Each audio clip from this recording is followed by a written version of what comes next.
പുതിയ വീട്ടിലേക്ക് നമ്മൾ താമസമൊക്കെ മാറി ഒരാഴ്ചയായി കേട്ടോ. സുഖമായിട്ട് പോകുന്നു. പക്ഷെ പഴയ വീട് ഒഴിഞ്ഞു കൊടുക്കലേ അത്ര എളുപ്പമായിരുന്നില്ല കേട്ടോ. 4 വർഷത്തോളം നമ്മൾ താമസിച്ചൊരു വീടാണ് കേട്ടോ ഒഴിയുന്നത്. അപ്പൊ അത്ര അധികം സാധനങ്ങൾ ഉണ്ടായിരുന്നു. പുറമേക്കൊന്നും കണ്ടിരുന്നില്ല എന്നുള്ളതാണ് സത്യം.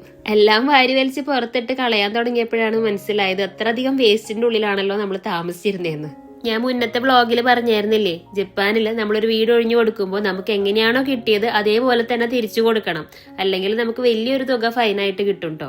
ഒരു 2 മണിക്കൂറൊക്കെ ഒതുക്കി പറക്കി ഒരു 5-6 കവർ വേസ്റ്റ് രണ്ടാളും കൂടിയിട്ട് ഇടയ്ക്കിടയ്ക്ക് ഇങ്ങനെ കൊണ്ട് കളയായിരുന്നു കേട്ടോ. അത്ര അധികം ഉണ്ടായിരുന്നു കൊണ്ട് കളയാനായിട്ട്. ഉപയോഗിച്ച സാധനങ്ങളോടെ കുറച്ച് സെന്റിമെന്റ്സ് കൂടുതലായ കാരണമാണ് വീട്ടിൽ ഇത്രയും സാധനങ്ങൾ എന്ന് അറിയാനുള്ള ഒരു മെയിൻ കാരണം. ക്ലീനിങ് തുടങ്ങിയപ്പോ തന്നെ മനസ്സുകൊണ്ട് ഉറപ്പിച്ചു ആവശ്യമില്ലാത്ത ഒരു സാധനങ്ങളും പുതിയ വീട്ടിലേക്ക് കൊണ്ടുപോയില്ലാന്ന്. അങ്ങനെ എന്റെ കലാവാസനകൾ അടക്കം വേസ്റ്റിലിട്ട് കളഞ്ഞു കേട്ടോ. അങ്ങനെ അടുത്ത സെറ്റ് വേസ്റ്റ് ഇതാ കെട്ടി വെച്ചിട്ടുണ്ട് കേട്ടോ. എല്ലാം സെപ്പറേറ്റ് ചെയ്ത് വെച്ചിരിക്കുക. അടിയിൽ കൊണ്ടുപോയിട്ട് അതത് സ്ഥാനങ്ങളിൽ വെച്ച് കളയുക. ഇതിന്റെ ഇടയിൽ ഞാൻ മറ്റുള്ളവർക്ക് ഉപയോഗപ്രദമായിട്ടുള്ള സാധനങ്ങൾ ഇവിടുത്തെ ഓരോ ഗ്രൂപ്പുകളിൽ സെയിലിനും ഗീവേക്കും ഒക്കെ ഇടുന്നുണ്ട് കേട്ടോ. അപ്പൊ അതെടുക്കാനും ഇടയ്ക്കിടയ്ക്ക് ആൾക്കാരൊക്കെ വരുന്നുണ്ട്. അത് മാനേജ് ചെയ്യൽ ഭയങ്കര തലവേദന പിടിച്ച പരിപാടിയാണ്. നമ്മൾ ഇവിടുന്ന് ഷിഫ്റ്റ് ചെയ്യാൻ വേണ്ടിയിട്ട് പാക്കേഴ്സ് ആൻഡ് മൂവേഴ്സിനെ ഏൽപ്പിച്ചിട്ടുണ്ട് കേട്ടോ. അപ്പൊ അവർ തന്നിട്ടുള്ള കാർട്ടൺ ബോക്സസ് ആണിത്. ബോക്സ് രൂപത്തിലല്ലായിരുന്നു. അപ്പൊ അങ്ങനെ നമ്മൾ ബോക്സ് രൂപത്തിലാക്കി ടേപ്പ് വെച്ച് ഒട്ടിച്ച് സെറ്റ് ആക്കിയിട്ടാണ് നമ്മൾ പാക്കിംഗ് ഒക്കെ ചെയ്യണത്.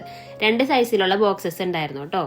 ഈ ബോക്സിലെ കുറെ ഓപ്ഷൻസ് ഉണ്ട് കേട്ടോ. നമ്മൾ ഷിഫ്റ്റ് ചെയ്യുന്ന സ്ഥലത്തെ ഈ ബോക്സ് അവര് കിച്ചണിലാണോ വെക്കേണ്ടത്, ഫസ്റ്റ് ഫ്ലോറിലാണോ, റൂമിലാണോ, ബെഡ്റൂമിലാണോ, ബാത്റൂമിലാണോ, അങ്ങനെ പല ഓപ്ഷൻസ് ഉണ്ട്. അതിൽ നമുക്ക് ചെക്ക് ചെയ്ത് വെക്കാൻ പറ്റും. അപ്പൊ അതിനനുസരിച്ചിട്ടാണ് ആ ബോക്സ് അവർ അവിടെ കൊണ്ട് വെക്കുന്നത്. അപ്പൊ അതുകൊണ്ട് അവിടെ ചെന്നാൽ നമുക്ക് കുറച്ച് ഈസിയാണ് കാര്യങ്ങൾ കേട്ടോ. ക്ലീനിങ് ഭയങ്കര ഈസി ആക്കാൻ എന്നെ ഹെൽപ്പ് ചെയ്തത് ഈ ഒരു ഷീറ്റാണ് കേട്ടോ. കിച്ചണിന്റെ സിങ്കിന്റെ ചുറ്റുമായിട്ട് ഞാൻ ഈ മേക്ക് ഓവർ ഷീറ്റ് ഡേയ്സോന്ന് മേടിച്ച് ഒട്ടിച്ചായിരുന്നു കേട്ടോ. ഒരു പശയൊന്നും ഇല്ലാണ്ട് വെള്ളം സ്പ്രേ ചെയ്തിട്ടാണ് നമ്മളിത് ഒട്ടിച്ചിട്ടുണ്ടായിരുന്നത്.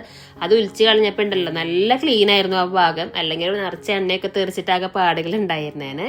കൊണ്ടുപോകാനുള്ള സാധനങ്ങൾ പെട്ടിയിൽ ഇങ്ങനെ ഒട്ടിച്ചൊട്ടിച്ച് സെറ്റാക്കി വെക്കുന്നുണ്ട്. ആവശ്യമില്ലാത്ത സാധനങ്ങൾ കെട്ടി പുറത്ത് കളയാനും വെക്കുന്നുണ്ട്. എല്ലാം കൂടി നല്ല പണിയാണ് കേട്ടോ. അങ്ങനെ ഷിഫ്റ്റിംഗ് ദിവസം 1 മണിക്കൂറിൽ താഴെയിൽ എല്ലാ ബോക്സസും കട്ടിലൊക്കെ ഡിസ്മാൻഡിൽ ചെയ്തൊക്കെ കൊണ്ടുപോയി ഷിഫ്റ്റിംഗ് കഴിഞ്ഞു.